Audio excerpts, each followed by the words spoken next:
What is up, Auburn family? It's 4 days until Auburn kicks the season off versus UMass Minutemen. Let's talk about it on this live edition of the Up Tempo podcast.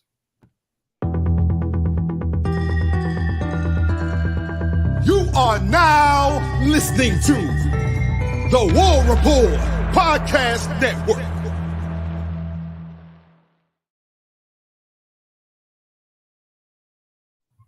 Let's go. What's up, Up Tempo gang? I'm your host, Justin Smith, joined as always by my guy, Blake Lane, in the 251. And you see our boy down there, Jake Crain, has joined us tonight. Jake, how are you doing, brother? Man, I'm doing good. We got a little appetizer last week, got a full slate this week. I'm rip-roaring and ready to see what these teams are about, man. Yes, sir. We're glad to have you. Blake, talk to the people, baby. Yeah, man, I had a great day today. Had lunch with the wife and the son. That was unexpected. They surprised me today, so I enjoyed that. But just had a Mississippi State fan try to once again compare their program to Auburn University, man, and that's why I'm ready to kick things off and get it going because I want Auburn to be good again, and I want Auburn to succeed in the football program, and I'm just ready for it, man. It can't get here quick enough. Yes, sir. We've waited long enough, man. We finally got here. Blake, I know you have some questions for Jake to get us started.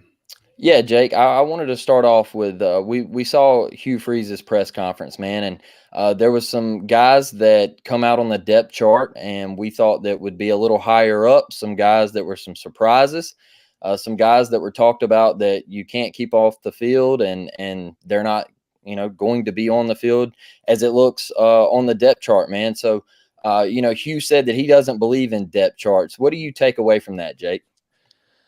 Well, look, man, I mean, at the end of the day, depth charts, that they ebb and flow. You have some coaches that refuse to put them out. You have some coaches that'll just put them out for the hell of it. Look, it's gamesmanship, man.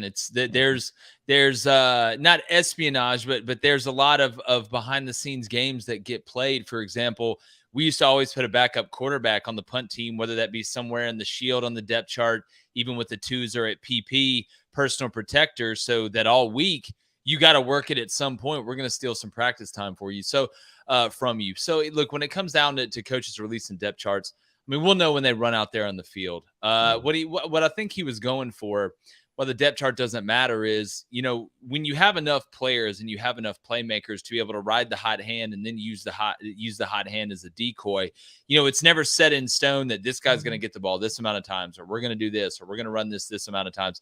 As Mike Tyson has an old saying, everybody has a game plan until you get punched in the face.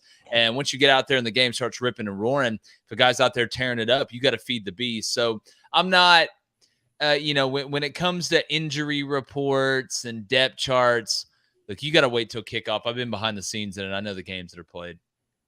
Love that, Jake. Man, I want to start off on the offensive side of the ball and looking at some of those guys. And you have a guy like Jay Fair he's caught a lot of love this offseason. How much better do you think this wide receiver core can be for Auburn this year? Well, I think a lot of it has to do with the system that's going to give them a lot of chances, one-on-one. You're going to be able to find matchups. You're going to be able to put guys in good spots, because when you run an RPO style system or a multifaceted style system where you put pressure on the defense at different points during the play, you can't double everybody. And at some point, you're going to have to rob Peter to pay Paul. And the minute you do that is the minute that you're able to attack that mismatch. So we used to always say, and I was a defensive guy, so we used to try and shut this down, but the more guys that can make plays, the more guys are going to get the ball, because you're able to spread it around more. So whether it's Jay Fair, whether it's Shorter, whether it's Hooks, whether it's Fairweather, you're going to be able to manipulate matchups to your favor. And that's what this game comes down to. It comes down to matchups. So I think you're going to see a lot of guys have a chance to make plays, a lot of guys being put in that position. And when it comes down to how much better this group is than the groups we've seen previous, the system does yield a lot of that, but you have to have the cats. And I think Hugh Freeze has done a really good job, and this coaching staff has done a really good job of upgrading the personnel. You add that with a system that I think is better to be able to manipulate, like I said, the matchups, you're going to get more production. So I'm excited to see, just as much as the wide receivers, I'm excited to see the offensive line. That's what, because it starts and stops with that. You can have great skill players. That's great. That's the icing on the cake. I want a good, nice baked cake with some, the batter was good. It's soft. It's moist. It's delicious. And then we can put all the fun stuff on top of it, even throw a birthday candle on there if you want. So there's a lot I'm looking at this weekend. Jake, talking about the offensive line, man, any surprise that Cam Stutz is starting over there at that right guard spot? No, I mean, he's a guy that went to media day. Obviously, they kind of singled him out as somebody who's a voice that people are listening to. I'm not surprised at that at all. What I was happy to see, and you should always be happy when guys start getting kicked inside. When you should start to worry. Not saying that Cam Stutz got kicked inside, but you see Gunner got moved inside. When guys are getting kicked inside, that means you found answers at tackle. If you're having to bump guys outside, that means you have problems at tackle. So that was one positive. Not a lot of people know that, but when you see that, good things are happening. You got too tall out there. You've actually now got an offensive line that isn't a Swiss cheese factory like we've seen in the past. And I hope it works out because I just don't want to be so upset on 3rd and 2, just knowing, hey, we're going to run it. They know we're going to run it. God knows we're going to run it. And it's going to be 4th and 1. That's the worst. That's been the worst. That's when you're able to step back and say, you know what, 3rd and 2, I actually feel good about it. That makes the game a lot more fun to watch. Jake, Peyton Thorne announced his QB1 for this Saturday, man. How do you think he's going to handle Jordan-Hare Stadium in his first trip to at Auburn? Well, he's got the unteachable intangible. He's got experience. I'm not worried about him being nervous. There's always like anxiousness, right? And there's some nerves before every game. I mean, you're about to go out there and do what you do in front of a lot of people. But once you get rolling, once you get out there, it's like riding a bike. What I'm interested to see is how well does Peyton Thorne run? Because if Peyton Thorne, and he doesn't have to be Lamar Jackson or Usain Bolt or Michael Vick or Nick Marshall. He just has to run good enough to make the defense have to respect it. And if they have to respect it, that holds backside defensive ends. That lets you manipulate linebackers and nickels, eyes, intermediate guys in coverage. It helps you freeze them and give that slot receiver or whoever that number 2 guy is, maybe number 1 came in motion to run some sort of slant or drag, or you're running high-low op or something like that. If he's able to run and extend the play and turn the scrambled play into scrambled eggs on defense, then at the end of the day, this offense is going to have a chance to operate at maximum efficiency. And guess who that helps even more? The running backs. Because if you're able to hold – we know when Jarrett Stidham was running the zone read, he wasn't keeping it. Hell, the one time he kept it against Alabama, they were so shocked they couldn't tackle him. He scored from like 20 yards out. But when you're able to hold that in, what does that do? It extends the gap. It gives that running back more space to cut back on that zone play if it's not there. So I'm not worried about him being nervous. I want to see him make the throws. You don't want to see how he throws the 9 route, how he throws the post, how he throws the fade. I'm not worried about the nuanced throws. I'm not even worried about his decision-making. But the ability to run, the ability to throw the deep ball on time and get it out there long enough to let the guys go get it. Because Auburn finally has some guys that can really, really go get it down the field, something we haven't seen in a while. Dustin? Yeah, Jake, it's very interesting to hear you talked about this RPO thing several times, and you've been one of the only people that have kind of mentioned it. And I know that you have the extensive background that you have in coaching and ball and whatnot. And do you think that is it a concern of yours that he'll be able to do that effectively and keep the defense honest, or are you generally just curious? You're not sure if Well, I mean, I don't think he's a bad athlete. I know he ran like 4.8 coming out of high school, which isn't blazing, but some guys, you don't have to run a 4.4 to be fast. Some guys have wiggle. Some guys have good acceleration. But the thing about it is when you're looking at Peyton Thorne, they didn't ask him to do this at Michigan State. You go back and look at the rushing numbers. It was more of a pro-style offense. Mel Tucker was trying to kind of protect the defense and protect the scoreboard a little bit. So I don't know. I really don't know. We're not going to know. And some guys, it's weird. Some guys are a lot faster in the game. Some guys are a lot slower in the game. But I personally don't know. I have no clue. Me and you kind of briefly had talked about this in a space, but if you've ever been in a space, you know that it can be a little hectic. So we didn't really get to finish this conversation. But just how impressed are you with the way that Holden and Robbie responded to this competition? Because I feel like, buddy, that everybody stepped up from the moment that Peyton got brought in. And I thought that whole QB room elevated his game and got better. Yeah, well, I think they're in two different situations. I've said this all along, even before Peyton was named the starter. I felt like he was going to be named the starter. There is a role for Robbie Ashford in this offense, as long as he just didn't lose his mind and they had to send him, to the Shutter Island side of the transfer portal. You're going to see him on 3rd and short. You're going to see him on 4th and short. You're going to see him in the red zone when the field shrinks. That's when he's going to be really dangerous, and they're going to find a way to be able to utilize him. I would not be shocked if you saw him out there at slot receiver some, and they had some gadget plays, they had some decoy plays, because that defense, the minute Robbie Ashford goes out there and lines up a receiver, watch that defense. They're all going to be pointing. They're all good. The coaches are going to be on the sideline. Hey, watch the double pass. Watch the double pass. And that's when those linebackers, they start cheating. They start cheating. Then all of a sudden, Peyton Thorne opens up like he's going to throw the bubble, hands the ball off, and now you've got an advantage in the box. And that's not saying you can't throw it out to him and let him go operate on the bubble screen. I'm sure Robbie can probably run a route. You will see some double passes. You will see some gadget plays. Now, in Holden's case, look, Holden's still young. Holden's got a lot of time left. I think Holden, in the era of the transfer portal, I think Holden Gariner, I guess pun intended, is going to be holding out as long as he can before he feels like he has to go into that transfer portal to make a career and a business decision. I think Hugh Freeze, one of the best things about Hugh Freeze is he's genuine with his guys. He's genuine with the players. And when you're genuine, that's why I had no problem with what Deion Sanders said when he got up there and was like, look, some of y'all are going to hit the transfer portal. I would so much rather you tell me I need to go to the transfer portal because I'm not going to play than sit here and BS me the whole time because you want a second and third string guy for some depth in case somebody goes down. There's a lot of honor in that. Now, you may not like the way he went about it or the language he used, but the methodology and him being honest about it is the best way to go, and I'm sure Hugh Freeze is the same way. Jake, I saw your predictions, and me and Blake as well. Everybody here predicted Auburn to go 8-4. You had 8-4, correct? I had 8-4, yeah. Right. Okay. So if Auburn was to maybe find that 9-3, what's that swing game? I'll ask you this way: of LSU, Alabama, Georgia, which one of those three do you think we have the best chance of winning? Well, see, I don't even think that's the swing game, in my opinion. I've got Auburn beating Alabama. I've got Auburn losing to Georgia and LSU. I'm not on like all of a sudden. So who are the other two losses? So I got at A&M. I've got at Arkansas. I've got those as two losses.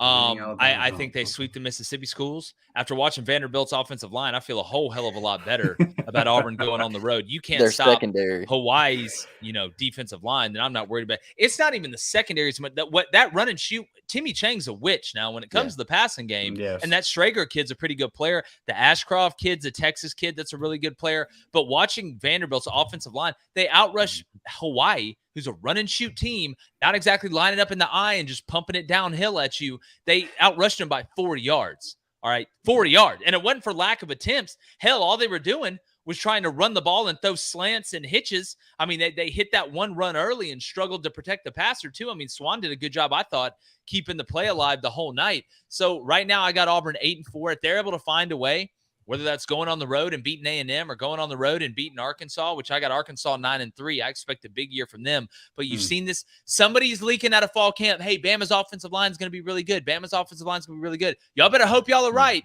because everybody started picking them. And we still got to see the quarterback. And here's what I say about fall camp. You hear that the O-line's doing really good. That's great. Who are you playing against? You're playing against your own team. So maybe the offensive line isn't that good. Maybe the defensive line isn't that good. Jake, did you get an opportunity to watch UMass and New Mexico State? Oh, dude, are you kidding me? I watched every game I possibly could. Now I didn't find the troll to give the token from Wonka's factory under the magical bridge to be able to watch USC play on the Pac-12 network. But outside of that game, I mean, I was watching everything. I was glued to the TV, man. Football's back. I'll say this about UMass. The quarterback, the transfer kid they got throws it a little better than I thought. But the story of the game was New Mexico State turned it over 3 times, and UMass took advantage of that, including a pick 6. When you turn the ball over, you give other teams life. Auburn should win the game unless they turn it over 3 or 4 times, and UMass is able to stay in the game that way. But Don Brown is an old sorcerer when it comes to defense. UMass was awful last year. I mean, they had a bunch of accountants and insurance salesmen playing defense, had a top 10 defense in the country. They'll find a way. So if Auburn struggles a little bit offensively early, do not be shocked. But if Auburn doesn't turn the ball over, they're solid in the kicking game, and they don't go crazy with penalties, they'll win this game by 3 or more touchdowns. But I absolutely hammered UMass plus 37.5 when it came out. Now it's down to 35. This just smells like a 41-13, 41-17 type game to me. I said that before we started airing, and Blake's over here saying, "Well, if that happens, we suck." I was like, "No, it doesn't. That doesn't mean that." No, like I'm telling you, it's again the thing. If you're an Auburn fan, I could see you guys in the chat. All right, And don't even get me started on Justin Lee. I'm not going down that road. I tried to exile him like Napoleon a long time ago. But if you're an Auburn fan, at the end of the day, here's what you need to be looking for. Number one, organization. How many penalties are there? If there are a lot of penalties, are they face masks? Are they holds? Are they physical penalties that sometimes happen? Are they procedural penalties? Are guys lining up wrong? Are there not enough guys on the line of scrimmage? Are guys jumping off sides? Are guys false starting? Is there a bunch of problems on special teams? And speaking of special teams, how organized is the special teams? Guys getting on and off the field. A lot of this first game is the flow of communication. How organized can you be? I thought the best thing, and I said this on the show on Crain and Company, the best thing that I saw from Notre Dame, well, I knew they were going to be better than Navy at every position. It was organization, not a ton of penalties. They were able to run their zone scheme, run their gap scheme. They were able to put a decent amount on tape to give the other team a decent amount to prepare for. Now, some guys like to hide things. Some guys like to show a lot and show some extra. Auburn needs to get up early so they're able to show some teams some extra things to work on and not just give away the peanut butter and jelly, especially going out to Cal, who I'm telling you right now, the best dog bet on the board is North Texas at home against Cal plus 200. They're plus 6.5. All right, which I don't like that line. If you're going to lose, you're probably going to lose by 7, 3, or 4. All right, I don't like 6.5. So if you're going to take North Texas, either take a money line plus 200 or buy them up to plus 7.5 and get that Captain Hook. Be Peter Pan. So you're which, not a by the way, little known fact, Peter Pan is actually the villain. I don't mean to digress. We talked about this on the show. Think about it. He's a guy in tights that sneaks into kids' rooms and steals them and takes them to a place they're never supposed to grow up. And all Captain Hook was a kid that got stolen who went back and he's trying to kick Peter Pan's ass. Never forget, Peter Pan's the villain. If you saw a guy break into your kid, Blake, you're a father. You saw a guy in tights break into your kid's room? Yeah. Well, you're breaking bricks. Are you kidding? Yes. Love that. I love it. It still cracks me up. I remember when y'all first talked about that. No, Blaine said it. It blew my mind. It literally, if you go back and watch it, it blew my, because he's right. He's right. Peter Pan, can't trust him. We're eating fake food. You're not even out here. How's that one fat kid fat? Off Hook. Have you ever seen that movie? Y'all out here feeding them fake food. You kidnap them and feed them fake food. I don't trust it. So, Jake, you're not a believer in Cal. Here's what I'll say. I just don't think, and I like Jake Spavital, their new OC, the old head coach of Texas State. I like Jake a lot. I just don't think they have, when you see how they got hit during the portal, Justin Wilcox has to have it. They're a desperate team out there, looking kind of dumb that he turned down the Oregon job right about now, but that's a story for another day.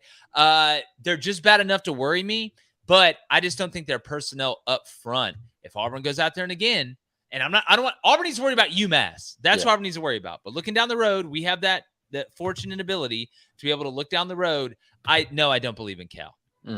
Aaron Rodgers ain't showing up there anytime soon. I wanted to ask you real quick, how do you think UMass will attack Auburn Saturday? Same way they did New Mexico State. You're going to see a lot of play action game. They're going to use the quarterback to run. Because again, if the quarterback can run, it's true 11 on 11 ball. You can get a hat on a hat, right? That's the closest thing you can get to getting a hat on a hat, right? Because you typically have a safety in the back. So in the box, that's what I'm talking about. You can get 10 on 10 if the running back is blocking. So that kind of nullifies or gives you the best chance to be able to be effective. Now, some people use that ability on the perimeter. You're going to see UMass do that too. Here's the scariest thing about UMass. They've got nothing to lose. They've got nothing to lose. They're going to come in here confident. I don't know how much they're going to throw it. Don Brown, I know he's going to try and put together a defensive plan as good as he possibly can. You always do. But when it comes down to this RPO-style offense, it hurts. Obviously, any system hurts the team with the worst players. That's not some sort of amazing, thing that I just thought of.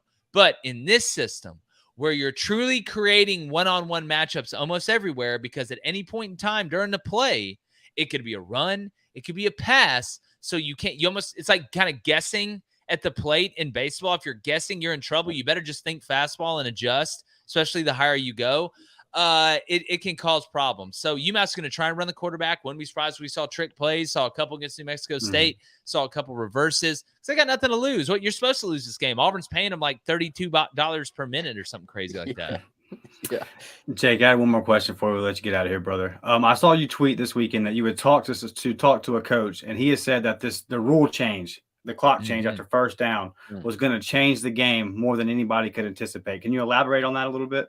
Yeah, well, I was talking to an offensive coordinator in the SEC, and he told me this is the biggest rule change, the most impactful rule change in college football that we've had in a long time. And if you don't know the rule change now, the clock doesn't stop after a first down unless it's under 2 minutes to go going into halftime, so the second quarter, or 2 minutes to go at the end of the game in the fourth quarter. So that affects all spectrums of how you not only play in game, but how you prepare. Obviously, if you're a running team, and I'm not talking about just triple option team. I'm not talking about just the military schools.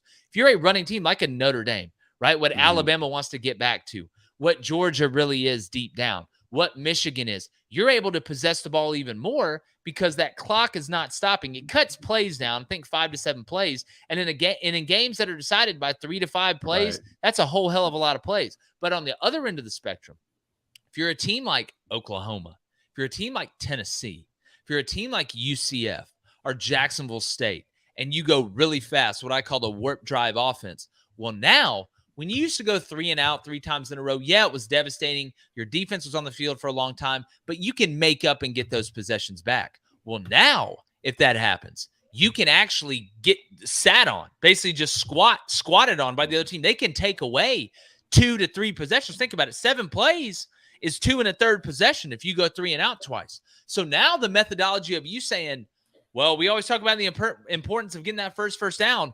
Well, you better damn sure make sure that you get that first down now because you're going to be eating 2 possessions down later in the game. So you're going to see some teams. I'm so interested to see how Josh Heupel in Tennessee approaches. You may see some teams that when they used to go fast early and it not work, they'd still kind of press the gas a little bit. You're going to see them back off a little bit earlier because A, you want to keep your defense off the field, and B, you want to be able to possess the ball at least a couple more times instead of just giving it right back and letting them sit on it. And all of a sudden you look up and you got 4 possessions in the first half. I thought San Jose State did a nice job of that in that first half against USC, Jake. Yeah, I mean, and then just, the Avengers took over on offense. I mean, it just, look, I'm telling you, USC, I came out and said, everybody here wants to crown them. You know what USC looked like to me?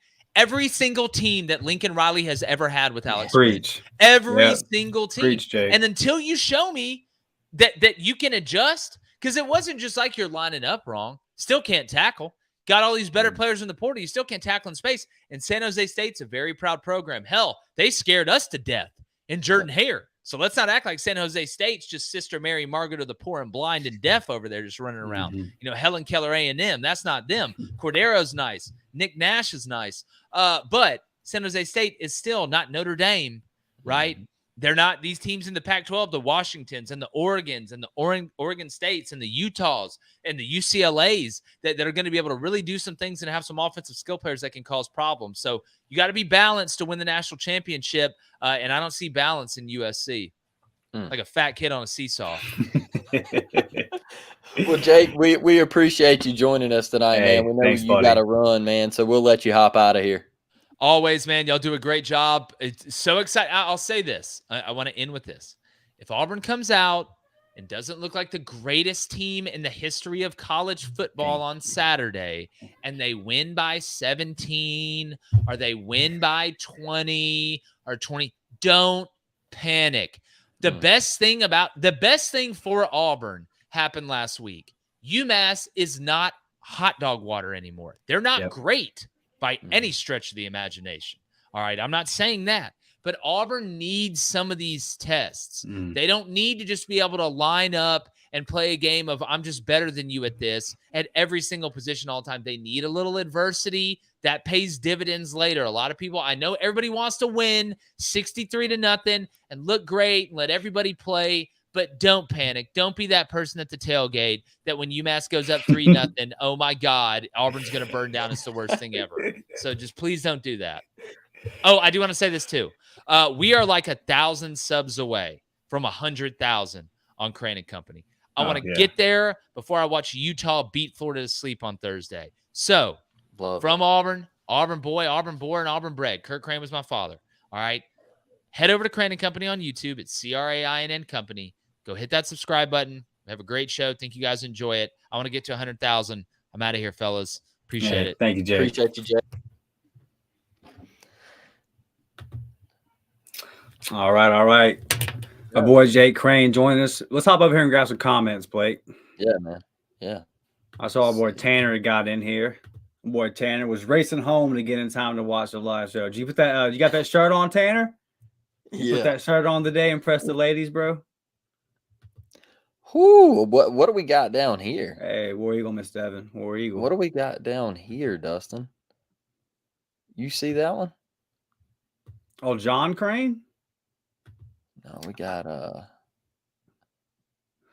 John Crane says we're going 6-6 at best if we don't fix the run defense. Hope I'm wrong. I'll say this, John. I am concerned about the run game. So is Blake, but I'm not ready to say 6-6 if we don't fix it because I got to see that it's a problem. I think it's a problem. We're gonna find out though, because UMass is gonna try to tote that rock. What you got? I know where you're going, Blake. Right here. Auburn will beat Bama and solidify a top 5 2024 class. Dustin, let's go. I know. There you go. Let's go. There you go. I like that one, baby. I like that one. Hey, give us a score. Give me a score. Dial look.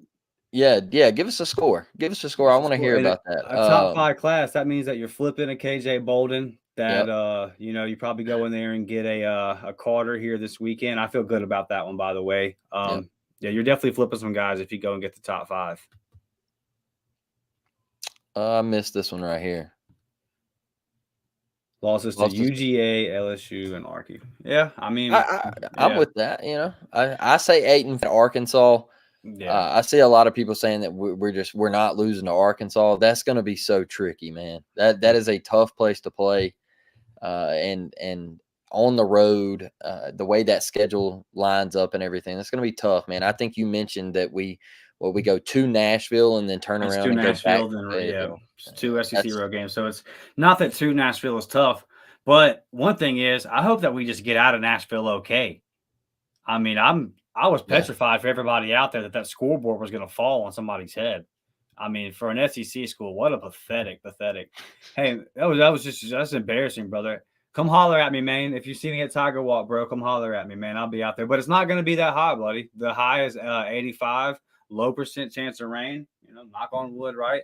But I don't think it's going to be out there. I just looked at the weather before we got on, but I think it's going to be good. All right, guys, keep those comments coming. You already know the deal. Our members get first priority. We're throwing a super chat there. Get your question up as well. Blake, depth chart got released. Let's hop over here and look at this depth chart, man. Some surprises. Some things that me and you have been predicting all summer came true. Some things me and you predicted did not come true. Let's look at the offense here. Peyton Thorne, obviously Robbie at the backup. I want to speak on that in a second too. Jarquez at running back, Damari at the 2, Rivaldo, the starting tight end there, Luke Deal in there at the 2, Jair Shorter, Jay Fair, and Shane Hooks are your wide receivers. What do you think about that, Blake? Look at that. I love it, man. Shane Hooks, the size, Jair, the size. Double-digit touchdowns last year at North Texas. Yes, I'm not gonna frown on that.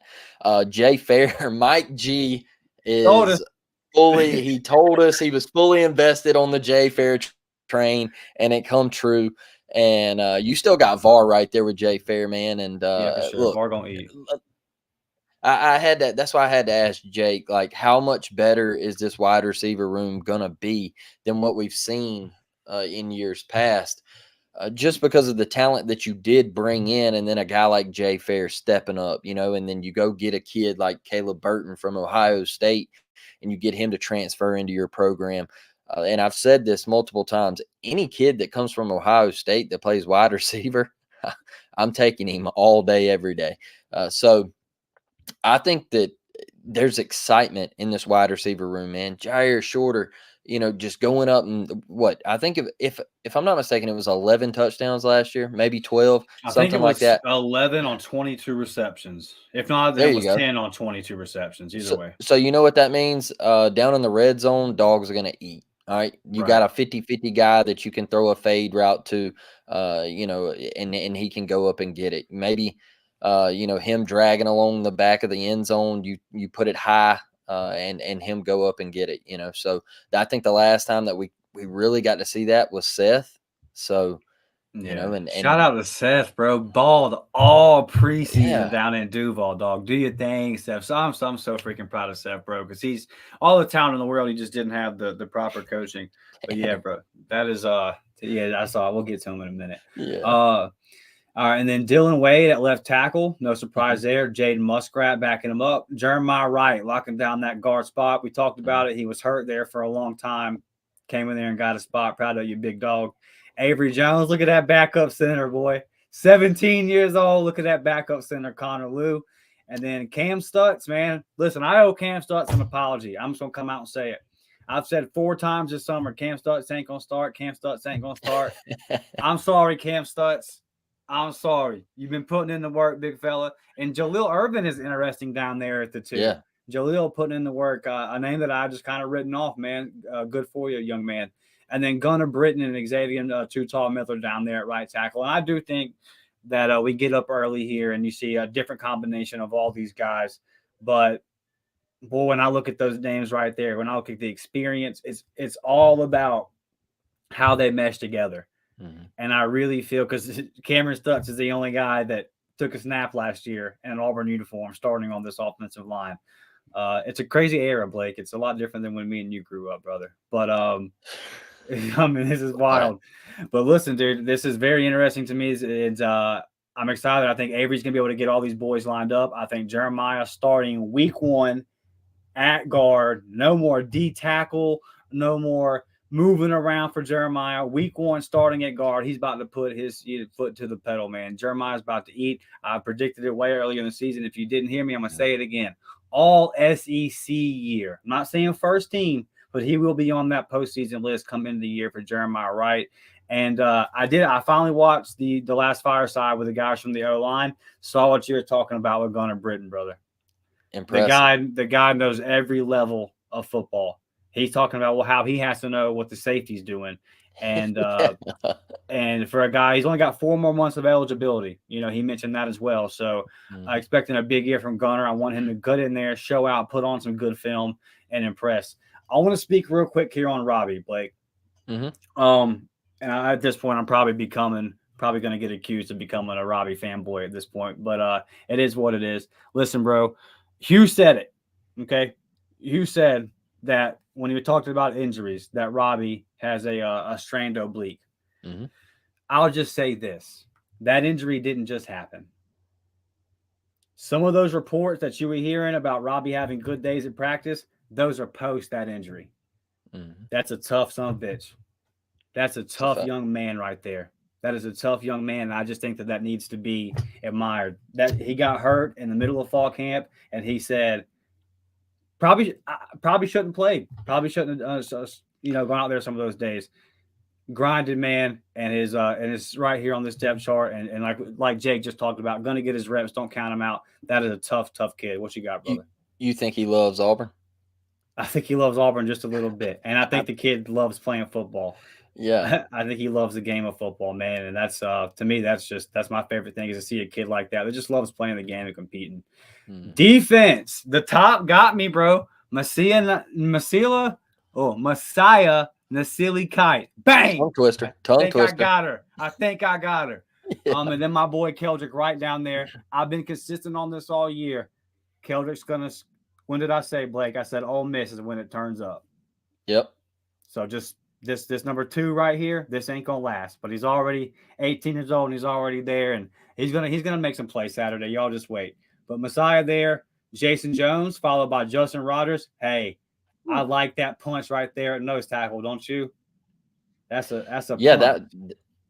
That kind of surprised me too with Justin Rogers not getting the nod there. So obviously Jason Jones has been showing out in fall camp. So, you gotta feel positive about it, right? Like guys that, you really weren't hearing a whole lot about, they show up on the week 1 depth chart starting. So for sure. And look at Elijah McAllister. Lawrence Johnson. The other night we could not get the Purdue transfer. We couldn't think of his name. It's Lawrence Johnson. Mm-hmm. He's in here as the 2 at D tackle. Jack, Elijah McAllister, and Steven Sings. quick note on this. Jalen McLeod's hurt. Might not even play. He's questionable. Mhm. So I know that there was some stuff being made about him being down there at third. Then Hugh comes out and says he's been banged up. So I do think that you're going to see Jalen at some point in there. But we have also heard that we've been struggling against the run, stopping the run. That's no secret, right? Apparently, that's Elijah's very good from that jack position at helping stop the run on first down. So that would make a lot of sense there. Again, a lot of transfers on this list. Middle linebacker. This is where the questions have been, Blake. The linebackers. We've been wondering who's going to win these spots, bro. Week 1 starting, we got Austin Keys, the Ole Miss transfer. Dip from the SIP, baby. Dip from the SIP, starting at middle linebacker. Your boy, Larry Nixon, the third, right down there in the second spot. And then I'm guessing that's going to be wing linebacker. These are all going to be Ron Roberts' positions here, so we'll learn them as the season goes. But Cam Riley at the other spot, and then Eugene Asante, buried on the depth chart last year, Blake, and working his way up to the 2 spot here. Shout out to Eugene, baby. You remember when I told Jeremy in the space not to give up on Cam Riley? Yes, sir. I remember. Duke can get after it on third down, rushing the passer. We got to have a big year from Cam, man. Like, this is a physical freak of nature. Right. All right. And the dude, he's got everything that it takes to play not only at Auburn University, Auburn University, but he has everything that it takes to play in the NFL. This dude's a gamer, man. And Cam, I think he's got to shore up the tackling, man. Like last year, look, we got to shore it up, man. When you have the opportunity to make a play, you got to make it. But I want to see him get after the passer this year, man. Like, that's a big deal to me because I know it's there. I know it's in him, but he just looked lost sometimes, and so hopefully the improvements have been made. Eugene Asante climbing up to the 2 spot right there. Like, once again, I'll say it. We heard that this dude, was buried on the depth chart, and he may never play at Auburn. So to see him there, that means he has taken strides. So this has got to be exciting, man, because with that secondary, the rest of that chart right there. Look at those names, man. You just look at it. We know what it is, but I just want to say them out loud just because it sounds so damn good. DJ James, Keontae Scott at star. I'm so excited to see Keontae Scott play the star position, man, and really maximize his abilities and his talents. Jalen Simpson, you see Mike G tweeted out the other day something. What's the main thing you want to see week 1? I said, I just want to see Jalen Simpson murder somebody, bro. That's what I want to see. Ooh. I want to see one of them young men from UMass because they're filling up. They won them a game, and I'm pulling for UMass to make a bowl game this year. I really am. But I want to see some of that confidence get knocked out of them a little bit when they come across that middle. Show them boys something, Simp. And then Zion Puckett over there at the other safety spot, and Nehemiah Pritchett locking down the corner. Nehemiah's banged up as well. So he might not go, but he's going to try to. So if not, then I feel pretty good about the other guys we got going there. New guys, Kayan Lee, man, another freshman. Already worked his way up into the 2 deep, going to see reps, I would assume, first, second drive type thing. And then Champ Anthony, Blake, this was the guy, very limited playing time at JUCO. And it was Keontae, right? I believe it was Keontae that was his friend, and he had known him from him previously. And they kind of shouted out to the coaches, hey, I know we got an open spot. Take a look. Yep. Man, missed the spring and has already worked his way up. Only 4 or 5 games total in college at the JUCO level. And we heard about how much of a freak he was athletically and his ball instincts. And he's already in this loaded secondary worked his way up into the 2 deep. So congratulations to Champ. Don't want to poo-poo on him or anything. I do think some of that has to do with JD being hurt. JD's probably not going to get to go week 1. But still, shout out to Champ, man. That's awesome. And JD, we hope that you get back. And you know how big of a JD guy I am. And then going over here to special teams, man. And now's the time to talk about special teams. We've ignored them all summer because, quite frankly, if we did episodes about special teams, it'd get 50 views or some crap like that. But it matters, man. It freaking matters. And you mentioned Caleb Burton. I'll start there with punt return. Keontae Scott is your primary punt returner. No surprise there. Anybody, if you don't remember, he did not touch that punt in Tuscaloosa. And then Caleb Burton working his way up to punt return. I would like to see us get up big, and I would like to see Caleb return some. I want to see Caleb get a punt return this weekend. That would be fun. And then Brian Battie, who was one of the best kick returners. Wasn't he like the best kick returner in the country last year back there. And then Jarquez Hunter is your backup kick returner. That's stupid. And then you have Oscar Chapman as your holder, Oscar Chapman as your punter, Gabe Russo is your backup there, and then Alex McPherson, no surprise there, getting his chance to take over that starting role. And I don't have a whole lot of inside knowledge on this, but I'm expecting a big year from Alex, man. I know kickers are shaky, but I'm excited to see the kid get his opportunity. Blake, what say you? Yeah, like everybody keeps saying that he's better than his brother. Okay, and if he's that good, man, the dude is putting him in through what 57, like in a scrimmage. So, I mean, come on, I'm on the Alex McPherson train. I think the dude is going to be special at Auburn, and it's good to see that. Like, you see things like he's putting them in from 57 that it could have went in from 62, 63, right? Right. So you feel like late in the game, hey, man, we get to the 40-yard line, we got a shot. It's not a high percentage shot, but we got a shot. For sure. And that's got to feel good because we know what we went through last year with Anders coming off the injury and he just wasn't himself. Looks like he's getting back to himself in Green Bay. But, you know, it feels good to have a young leg in there. Alex McPherson, and some are calling him Baby Legatron. So I think he has a big year. And like I told you the other night, going through the schedule and everything, I think he wins us a game this year. I think he's going to hit maybe a walk-off or put us up late with like under a minute left or something like that, man. I think he's going to have a big year. Hell yeah, I do too. I'm excited to see it, man. So that is your depth chart, week 1. Obviously, we will monitor it throughout the year. Every Tuesday, we'll have that updated for you, just like we have for you guys right there, and we'll go through and see what happens. It'll be I can't wait, man, to see how these boys perform. We got depth charts, man. Football is here. Blake, every Tuesday, guys. This is not just a one-time thing. This is a new thing. So you set your clocks, man. Set your reminders. You already know 7:00 every single Tuesday. We're here. We're doing this.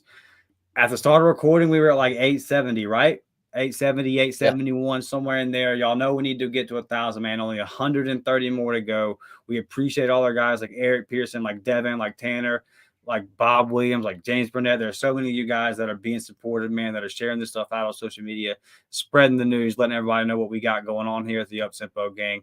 Really appreciate everything that you guys are doing, man, and helping us out, because we can only do so much, man. And we need you guys to help spread the word and get it out there and all that kind of stuff. So really appreciate all of the work that you guys are doing and helping us grow. Home Field Apparel, guys. Home Field Apparel. Use code UPTEMPO, 50% off your purchase. That's all caps, UPTEMPO. Go in there and get you some fly gear. They dropping new stuff every day. Saw some more stuff drop today. Listen, you got people in your family that aren't Auburn fans. I know you got some Ole Misses. You got some Bamas. I've got some LSUs. Christmas time, go ahead and get it right now. Use this code. Go ahead and get the Christmas gift.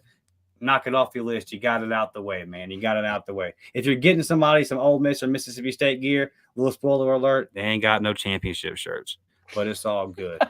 It's all good. Now, if you want to do like our boy Tanner, where's our boy Tanner? Pull up Tanner's comment real quick, Blake. Tanner, let me he's here it is. Let's see. See, if you want to be like our boy Tanner and look fly right here with the level up tee, and go help us out, boys. That's on the War Report website. Go to the warreport.com/shop. Go on there and get you one of those, man. They're $25. You definitely want to do that. Help us out. Blake, let's make some predictions, bro. Some non-Auburn predictions. How we feel like the rest of this conference is going to pan out. We'll run through this real quick. I got my SEC East up here, okay? This is how I see this going down. Mm-hmm. I hate it. I got Georgia winning it. I got Tennessee going 9-3, 5-3. I got USC at 8-4, 5-3 in the conference. Mizzou 7-5, 4-4 in the conference. I got UK going 6-6, 3-5 in the SEC. Vandy going 5-7, 2-6. And I think that, tell your boy DG, I think it's going to be bad news down on the swamp. I've got 4-8, 2-6 in the SEC, brother. I just don't see it. I got Georgia winning that one right there. Man, a very, very solid division here. And then, so I've got Georgia coming out there. and then we'll go over here to my West real quick. Unfortunately, guys, I got the Gumps coming out at 11-1. I've got LSU at 10-2. LSU goes to Bama, so that's kind of my line of thinking there. I've got to give Bama the nod, and I just think that with all the questions that Bama has at quarterback, I still think they're going to play murder ball. Like I told you the other night, I follow recruiting. I'm sorry. I know how they've been recruiting at the line of scrimmage. I think they're going to get back to playing that brand of football that they got big under Nick Saban at the start of the Nick Saban era. And if you think that it can't work, I promise you it still can work. And then I got Arkansas, just like Jake said, going 9-3, 5-3. Here's my thing with Arkansas. Their East opponents are really easy. Like they go to Florida, and I think it's Mizzou. I have it wrote down. I'm pretty sure it's Mizzou. Yeah, they play Mizzou at home, and they go to Florida.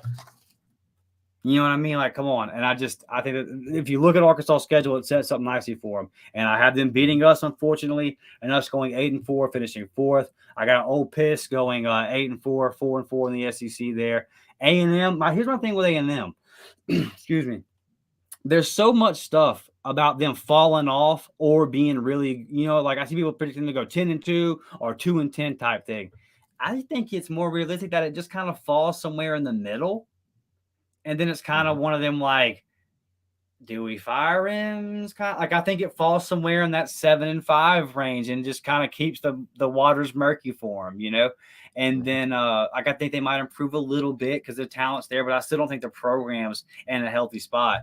And then Mississippi State here, and I know you're going to get into Mississippi State because you're a little tussle on social media today. But listen, they got a lot of starters returning. I've voiced my opinion several times on what's going on here with Ole Miss. I just feel like, or with Mississippi State, excuse me.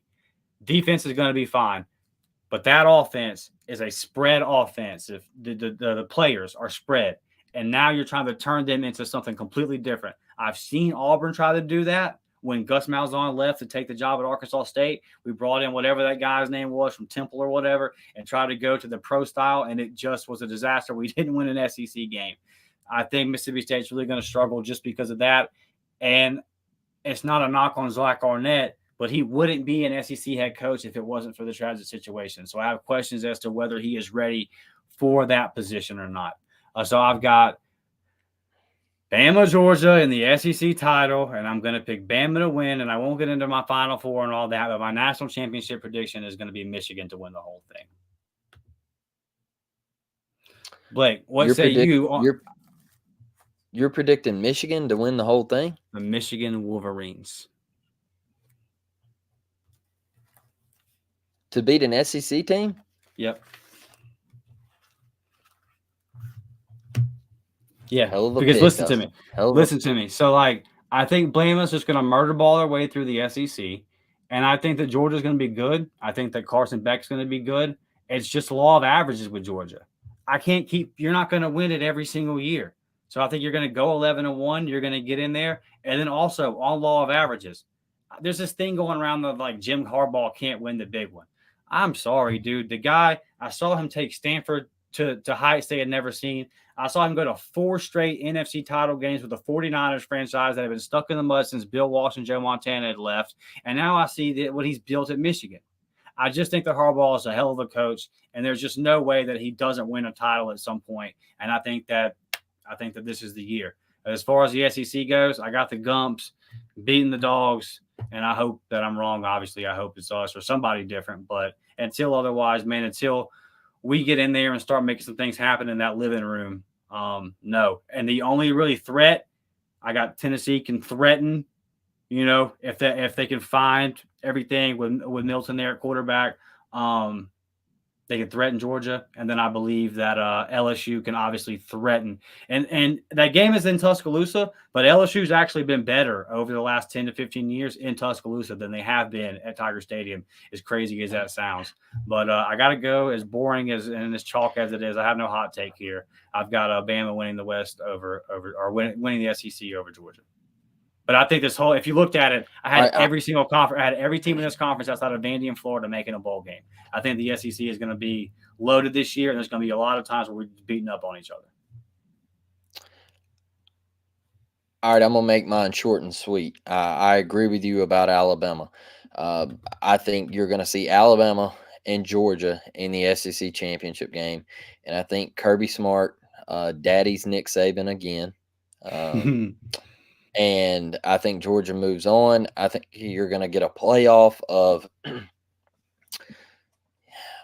man, it's so hard because the Pac-12 is going to cannibalize each other. What is Clemson and Florida State? The winner of that, I think Notre Dame could be a sneaky one. I honestly do, man, with Sam Hartman at quarterback. Notre Dame, Marcus Freeman, he's got something up there this year. And I know everybody hates on Notre Dame. I get it. But with Sam Hartman being a legitimate quarterback, that offense is nasty. So I don't think you're going to see them losing to Marshall or anybody. I know they got Ohio State again this year, and I know they got USC every year. So, whoever gets in there, I agree, man. I have Michigan in the national championship against Georgia, and I think Georgia boat races them. Okay. I think Georgia three-peats. I do. I hate to say it. It sucks, but like you said, man, the living room. Yeah, it's all about that living room, bro. And they just got the talent. Look, I said it the other night, and I'll stick to my guns here. I think Carson Beck, as far as the quarterback position, I know Stetson was a dude. I know he made plays whenever Georgia needed the play to happen. Looking back at that Ohio State game in the playoffs, Georgia was down late, man. Stetson made a play. Georgia comes back and they win that football game. But when I look at Carson Beck, I think he's going to be better than Stetson. When I look at arm talent and just everything that it takes to play the quarterback position, man, I know Stetson was that dude. I loved watching him play. But talent-wise, bro, like Carson Beck, he's a dog. And so I'm just excited about Auburn, though, and the possibility of getting to 8 and 9 wins, man. Like you just think getting to 8 and 4 and you go into a bowl game and you have the chance to win 9 games in year one. That's what I'm most excited about. And I'll tell you, Dustin, your boys that you picked to finish 7th in the West, let me tell you something real quick. Talk to him, please. Let me tell you something real quick. And I saw in the comments, I can't remember who said it, but they said, I'll find it. Go ahead. Keep find going. it. They said something about Harsin giving them an opinion. I think Jackson maybe. Let me tell you something. I got into a little scuffle with a Mississippi State fan a while ago on Twitter, and I posted my predictions: the boss, toss, and loss. And I put Mississippi State in the boss category because I think we're going to pummel them. Like I really do. I think we're going to beat the hell out of them. Just for everything that's happened the last 2 years and the devastating ways that we've lost, right? But you come on my tweet and tell me that you have beat our ass the past 2 years and nothing's going to change. We haven't been good since 2013. We've been irrelevant since 2013, and you're on a 13 bowl game streak. And Auburn can't say that. All right. Well, let me tell you clowns something real quick. Okay. And when I say clown, I mean that. Don't you ever put Mississippi State and Auburn in the same breath when you talk about college football. Auburn ain't never lost to Maine. The Maine Black Bears. Okay. Mississippi State is 0-1 all time against the Maine Black Bears. All right. Hit you with that facts. I remember watching that one on Jefferson Pilot one day. JP, baby, rest in peace. I think it was back in 2004 that they lost to Maine like 9-7 or something. Yeah, bro. So don't ever hit me with that. Look, SEC championship game, 1998. All right, you already know what happened in '98. Tennessee, you got waxed. All right. So your lone appearance in Atlanta, you lost. Okay. So what else have you done? Nothing, period. Okay. So don't sit here and say that Auburn is irrelevant when we've had way more relevancy than you've ever thought about having. All right. Way more. How many undefeated? 65-29. 65-29 is the all-time record. I'd say we've played a few times, and if it's 65-29, you should probably go sit down somewhere and shut up. Exactly. Don't speak to me, bro, because you're on a 2-game winning streak. I don't that's the problem, and that's the reason I agreed with Jackson's comment is because Harsin did let those things creep in, man, where Arkansas fans get to talk trash, Ole Miss fans get to talk trash because they feel some type of way because Auburn's down at the bottom right now. And I'm sick of that. I'm sick of it. And that's why I told you before we got on here, I wanted to pound UMass, Dustin. I want to hang 70 on them. I know Hugh won't do it. I know he won't, but I want to embarrass them. All right. Because I'm sick of people talking trash, bro. And these Mississippi State fans, like, you're a baseball school. I've said it 1,000 times on here. Shut up. Like, let's just go back to 2010. Natty, all right, SEC title. 2013, played in a Natty, 13 seconds away from winning another one, all right. 2010, 2013, where was Mississippi State? Doing absolutely nothing, all right. Let's go to 2017, all right. You were a game away from making the college football playoff. Beat the number one team back-to-back weekends. Bang! All right, you played in Atlanta. You were a game away. You were 4 quarters away from making the college football playoffs. Yeah, you got the doors blown off of you. But where was Mississippi State? That's right, they were nowhere to be found. All right. Oh yeah, and during that little stretch, you went on your Dak Prescott years, and you got to number 1 in the country, and a team from the state of Alabama waxed you. So your argument is just blasphemy. I can't stand it. We go to 2019. All right. Hell, we had one of the only true freshmen and still won 9 games. Win 9-3. What was Mississippi State doing? Nothing. You still can't get to Atlanta. You still can't get to Atlanta. All right. Dustin, I always say it. I hope you remember it. It's a 6-team conference in college football when it comes to the SEC. And I'm going to repeat them. Georgia, Florida, Tennessee in the East. All right. You go to the West, it's Alabama, LSU, Auburn. All right. In no specific order. You ain't got to put them in order or, whatever. But Right. my grandpa told me back in 2004 when he died, he said, Blake, if you put your money on anybody else besides those 6 teams, you were going to lose your money when it comes down to winning the SEC title. And it's reigned true. All right. Arkansas, you went there, you lost. All right. Ole Miss, y'all ain't never been there. Ooh, ain't never gonna go. Yeah. So, but Mississippi State, you went there, you lost. Vanderbilt ain't never been. Kentucky ain't never been. Texas A&M, you had Johnny Manziel, still couldn't go. So, go kick rocks, man. Speaking of money, something that this Mississippi schools ain't got much of. Super chat from my boy B. Will's forehead here. Does Brother Hugh approve of these depth charts? To this B. Will's forehead, I will say, Hugh, as we've all talked about, he's an honest guy. He's probably the most honest coach Auburn's had in a long time. Not a whole lot of coach speak. I'm not buying the crap he said about not having depth charts. I wasn't buying it back in the spring when he was like, we don't have any idea what the depth chart is. Bull crap. Because then how do you decide to trot out first? How do you form your units if you have no depth chart? Yeah. He probably doesn't approve of it, but I bet you what we see Saturday looks a whole lot like the depth chart they got released. Brad Brown, and appreciate the super chat, brother. Brad Browning, hey, is this weekend a whiteout game? Yes, it is. Actually, the Auburn Twitter today posted something telling you what all home games are. But yes, this weekend is a whiteout. Dialogue says Auburn 45, Bama 38, looking like that 2019 one, looking like that 2019 Iron Bowl. Devin doesn't think I'm crazy. Thank you, Miss Devin. Oh, I don't think you're crazy.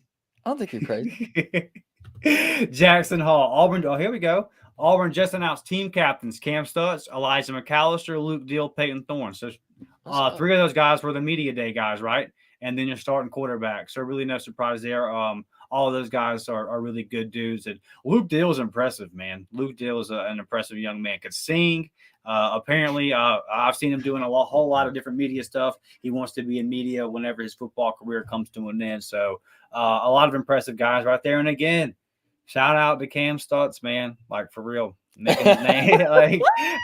Making me look stupid and doing his thing, bro. Making me look stupid for sure. Let's see what else we got. Coach Freeze hates depth charts for sure. Yes, Tanner. Yes, that's what I always say. Blake tells them they're baseball schools, and I'm like, well, if you're a baseball school, how come you're the two teams didn't make it to Hoover, and it's y'all sorry asses. So you're supposed to be baseball schools, and you can't even make it to the conference baseball tournament.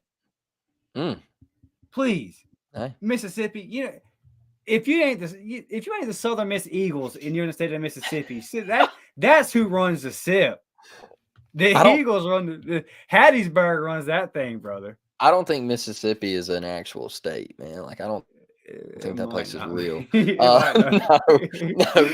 So look. One thing I wanted to bring up. This kind of reminds me is Hugh made some comments about Jordan-Hare Stadium being like the most electrifying place that he's gonna run out of. Like, how do you think those Ole Miss fans are feeling about that? Like, they went on some weird trend last year of where they wanted to compare their stadium and how electric it got. You remember that? Where like people were posting that they were leaving and all of that, and they were like, "Nah, bro, we're here. Like, we watch the games. We're in an electric atmosphere." And we're like, "You're not an electric atmosphere. Trust me, I've sat second row at Vaught Hemingway. There is nothing electric about Vaught Hemingway. It's a nice stadium. It's nice. Like the campus is awesome. Like cool, but the stadium is not electric at all. But what'd you think about Hugh saying that?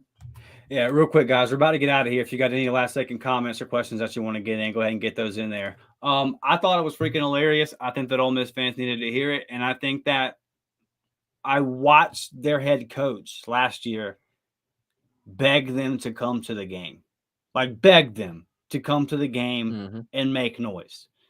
You're never going to have to beg the Auburn fans to come to the game and make noise. You're just not going to have to do it. So, yeah. And they'll see October 21st is going to, it's a stripe the stadium, the orange and blue stripe the stadium. I'm hoping to God that it's at 6:30.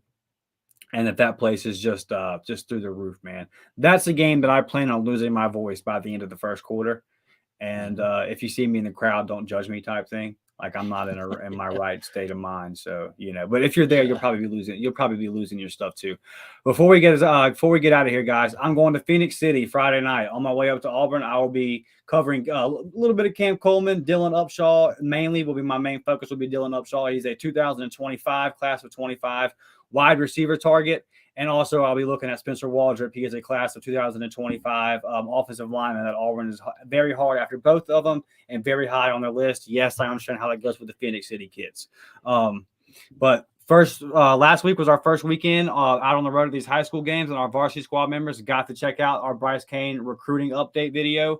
Got some highlights, Blake. Did a lot of cool things over there with that one. Really hope you guys enjoyed it. Figuring out some things to make the next one pop. Went ahead and paid for some subscriptions this week to local newspapers, so I'll be able to get those stats in as early as we can because we got some guys committed in some small places, man. So getting those stats might take a day or two, but I hope that you guys enjoyed the Bryce Cain footage that we were able to get and the breakdown that we were able to do. So that's just part of our varsity squad memberships. JV squad really help you out here on these live chats. It's all kind of up there on the screen if you're listening on audio. JV squad's members only live chats, member shout outs, priority reply to comments, early access to all our videos, exclusive gifts, and then the varsity squad at $5.99 a month. This is where you want to be, man, so you can get those recruiting update videos, me and Blake on the road every single Friday night, game day group chats, gameplay with us. We'll give you our Xbox gamer tags, that kind of thing. Get on there and play some Madden, man. I'm kind of getting good at that Madden, Blake. Yeah. Get on this watch the film Auburn baseball style. We're obviously a little bit into baseball season for that to come up. And then we'll be doing some watch the film very, very soon on some of these high school recruits. That will be separate from the recruiting pod. The recruiting pod every weekend, me and Blake going to go scout out a guy. You really, really are going to want this one September 15th when Baker, the home of Bryce Cain's high school, takes on Foley, Perry Thompson's high school. We are going to have a ton of content coming out of that game that Friday night. But yeah, man, you guys definitely want to be a part of this because you're not going to find anything else like we got last weekend on Bryce Cain. We were there. We were in action. Got a lot of good film for you guys breaking that thing down. And like I said, we're figuring this thing out as we go when it comes to that. So it only improves the more and more we go. So get over there, sign up for it. For everybody that is signed up, appreciate you guys, man. We really do. It means the world to us. And like we said, all that money is just getting pumped right back into this pod so we can continue to bring you the best product. Blake, before we get out of here, we will be here Friday, 10 a.m. Y'all know the drill. Share this out on social media. Share it out to your friends. Tell your friends that we got to get to 1,000, man. We got to get to 1,000. We've been pretty hard on trying to get it before kickoff. Look, when we started saying that, we were at like 300 subs. We're already knocking on the door here, 9,000. There's a possibility we make the 1K before kickoff.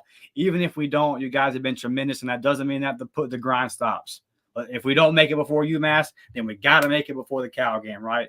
So everyone that's been with us, man, from the day one, all of our new guys, all of y'all, appreciate it. All the kind words mean the absolute world to us. They really do. Friday, we will be giving our predictions and previewing the UMass game, 10 a.m. Look forward to you guys being here. Blake, you got anything before we get out?